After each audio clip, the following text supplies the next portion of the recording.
Vadakkanchery max care ഹോസ്പിറ്റലിൽ സൗജന്യ നട്ടെല്ല് രോഗനിർണയ ക്യാമ്പ് ആരംഭിച്ചിരിക്കുന്നു. നടുവേദന, കഴുത്തുവേദന, പുറംവേദന, ഡിസ്ക് സംബന്ധിച്ചുള്ള എല്ലാ അസുഖങ്ങൾക്കും വിദഗ്ധ ചികിത്സ, താക്കോൽദാര ശസ്ത്രക്രിയകൾ, സ്പൈൻ ഫ്യൂഷൻ ശസ്ത്രക്രിയകൾ, നട്ടെല്ലിൽ ഉണ്ടാകാവുന്ന വളവുകൾ, നട്ടെല്ല് രോഗ വിദഗ്ധൻ ഡോക്ടർ ധീരജൻ എന്ന ഡോക്ടറുടെ സേവനം. കൂടുതൽ വിവരങ്ങൾക്ക് 9188401016 Max Care hospital, Vadakkanchery. Jagdeep Dhankhar ഉപരാഷ്ട്രപതി സ്ഥാനം രാജിവെച്ച സാഹചര്യം കേന്ദ്ര സർക്കാർ വ്യക്തമാക്കണമെന്ന് ഡോക്ടർ ജോൺ ബ്രിട്ടാസ് MP. ഭരണഘടനാ പദവിയിലെ രണ്ടാമത്തെ ഉയർന്ന സ്ഥാനമാണ് ഉപരാഷ്ട്ര പദവി.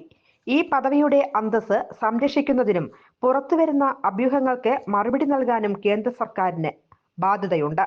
സർക്കാരിനു വേണ്ടി ഒരു മുതിർന്ന മന്ത്രി അദ്ദേഹത്തോട് രാജി ആവശ്യപ്പെട്ടതായി ചില കോണുകളിൽ നിന്നും വിവരങ്ങൾ പുറത്തുവരുന്നു.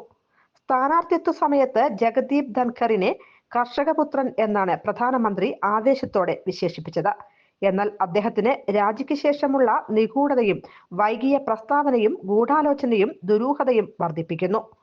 സർക്കാർ ചോദ്യങ്ങളിൽ നിന്ന് ഒഴിഞ്ഞു മാറുന്നത് തുടർന്നാൽ ഭരണഘടനാ പദവിയുടെ അന്തസ്സ് ഉയർത്തിപ്പിടിക്കുന്നതിനായി ജഗദീപ് ധൻഖർ തന്നെ മൗനം വെടിയുന്നതാണ് ഉചിതം. പല വിഷയങ്ങളിലും മുൻ ഉപരാഷ്ട്രപതിയോട് പ്രതിപക്ഷം വിയോജിച്ചെങ്കിലും BJP സർക്കാർ ഈ ഭരണഘടനാ പദവി കൈകാര്യം ചെയ്യുന്നത് വളരെയധികം അസ്വസ്ഥത ഉളവാക്കുന്നതും ആശങ്ക ഉളവാക്കുന്നതുമാണെന്നും ഡോക്ടർ ജോൺ ബ്രിട്ടാസ് MP ട്വിറ്ററിൽ കുറിച്ചു. News desk Anytime news.